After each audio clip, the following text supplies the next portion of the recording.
जगह चल रही थी, लेकिन किशोरी लाल जी को कोई लड़की पसंद ही नहीं आती थी। और उसकी एक ही वजह थी, किशोरी लाल जी का लालची होना। उनको लड़की वालों से मोटा दहेज चाहिए था और इसी चक्कर में एक दिन वो एक बहुत पैसे वाले के घर अपने बेटे का रिश्ता लेकर पहुंचे। उस आदमी का नाम था ओम प्रकाश।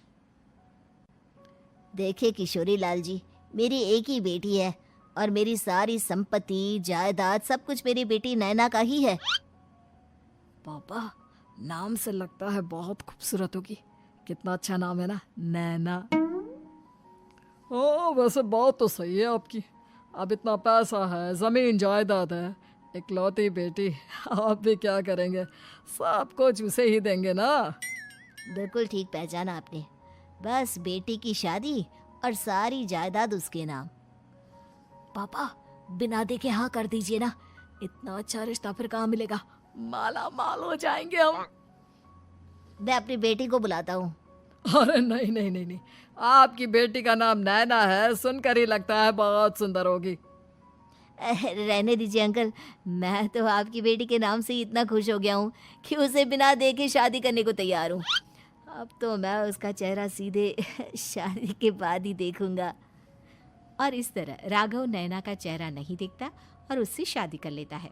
शादी के बाद अपनी सुहाग रात पर जब राघव नैना का घूंघट उठाकर देखता है तो नैना की आंखें बंद थी। कितने खूबसूरत हो तुम नैना, जरा अपनी आंखें खोलकर मेरी तरफ देखो तो सही। नहीं, मुझे शर्म आती है। अरे, मैंने तुम्हें शादी से पहले भी नहीं देखा, और अब अगर तुम आंखें खोलकर मुझे देखोगी भी नहीं तो मुझे अच्छा कैसे लगेगा? इससे पहले कि नैना अपनी आंखें खोलकर राघव की तरफ देखती, अचानक से लाइट चली गई और राघव नैना को पूरी तरह से देख भी नहीं पाया। अगली सुबह नैना राघव के लिए नाश्ता बनाकर लेकर आई। अरे ये क्या, आधा पराठा सेका हुआ है और आधा बिल्कुल कच्चा। ये तुमने क्या किया नैना? बहू, तुमने क्या आधा पराठा तवे से नीचे लटका कर रखा था, जो आधा सिका है और आधा कच्चा? मुझे जितना दिखेगा उतना ही तो सीखूंगी ना पापा जी। जहाँ जहाँ मुझे नजर आ रहा था वहाँ मैंने सीख लिया, और जहाँ जहाँ नहीं दिखा वहाँ कच्चा रह गया होगा। इसका क्या मतलब है? ये कैसा मजाक कर रही है तुम? अरे बहू, तुमने इतना लंबा घूंघट क्यों लगाया हुआ है? देखो, हमारे घर में बहुओं को बेटी की तरह रखा जाता है, और फिर तुम तो इतना सारा माल लेकर आई हो। देखो, ये घूंघट डालकर रखने की कोई ज़रूरत नहीं है। हाँ नैना, पापा जी ठीक कह रहे हैं, तुम तो आराम से रहो, अपना ही घर समझो। नैना अचानक से अपना घूंघट उठा लेती है। अरे ये क्या पापा, नैना की तो एक आंख फूटी हुई है। नाम से नैना, लेकिन ये तो कानी बहू निकली। मेरे साथ धोखा हुआ है, धोखा। बिना दिखाए अपनी कहानी लड़की मेरे संग ब्याह दी। मुझे कहानी भी नहीं चाहिए। मुझे अभी ओम प्रकाश जी से बात करनी पड़ेगी। आखिर उन्होंने मेरे साथ ऐसा किया क्यों? अरे, आप लोगों ने ही तो पापा से कहा था कि आप लोग शादी से पहले मुझे देखना नहीं चाहते। अब मेरे पापा पर क्यों इल्जाम लगा रहे हैं? अरे लेकिन उन्हें बताना तो चाहिए था ना कि तुम कहानी हो, एक आंख से तुम्हें दिखाई नहीं देता। किशोरी लाल और राघव नाराज होकर ओम प्रकाश को अपने घर बुलाते हैं। पापा जी, ये आपने क्या किया? शादी से पहले बताया क्यों नहीं कि नैना की आंखों में परेशानी है? अरे, आप ही ने तो लड़की देखने से मना कर दिया था। और लेकिन आप बता तो सकते थे। आपको तो हमारी बेटी की प्रॉपर्टी चाहिए थी, वो भी पूरी की पूरी। अब क्या हुआ अगर उसे आधा दिखाई देता है? प्रॉपर्टी तो आपको पूरी मिल गई ना। और ये क्या बात हुई? मेरी शादी प्रॉपर्टी से नहीं, आपकी बेटी से हुई है। अब ये तो पहले सोचना चाहिए था, तब तो मेरी प्रॉपर्टी देखकर तुम्हारी जुबान लप लपा रही थी। लेकिन मैं कानी लड़की को अपनी बीवी बनाकर नहीं रख सकता। पापा, कुछ करिए ना आप। हाँ, करता हूँ। देखिए ओम प्रकाश जी, आप हमारे साथ ऐसा नहीं कर सकते।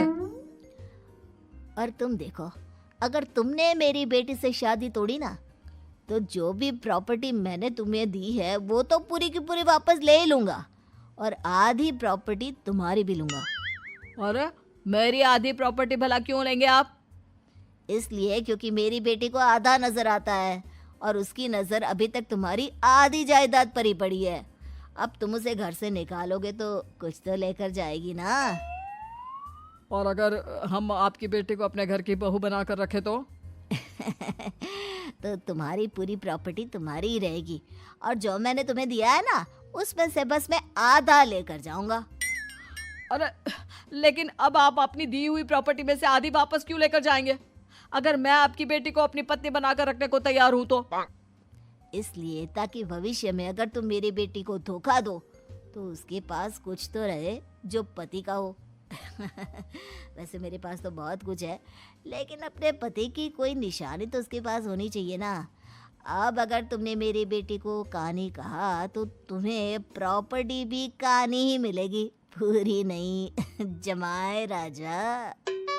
किशोरी लाल और राघव समझ चुके थे कि वो बुरी तरह फंस चुके हैं और अब उनके पास वहां से निकलने का कोई चारा नहीं है।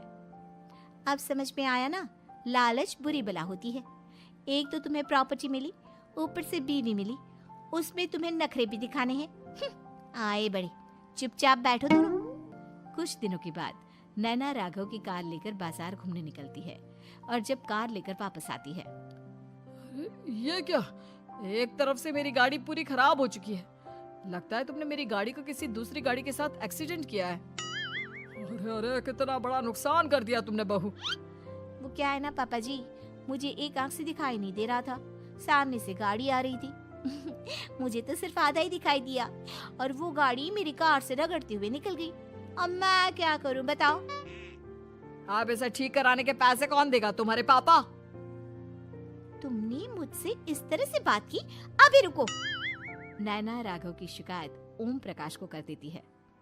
देखो राघव, अब जो मेरी आधी प्रॉपर्टी तुम्हारे पास थी ना उसमें से आधी और मैं लेकर जाऊंगा क्योंकि तुमने मेरी बेटी को डांटा।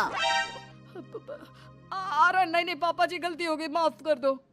गलती की तो कोई गुंजाइश ही नहीं। अगली बार मेरी बेटी को डांटा तो बची हुई आधी में से आधी और ले जाऊंगा। लालच के चक्कर में हम दोनों ने बहुत बड़ी गलती कर दी बेटा। एक तो तुम्हें कानी बहू मिली और ऊपर से जो माल मिला वो भी काना।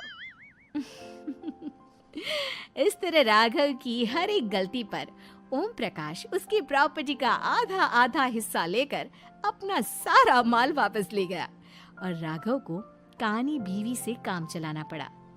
भाई लालच वाकई में बुरी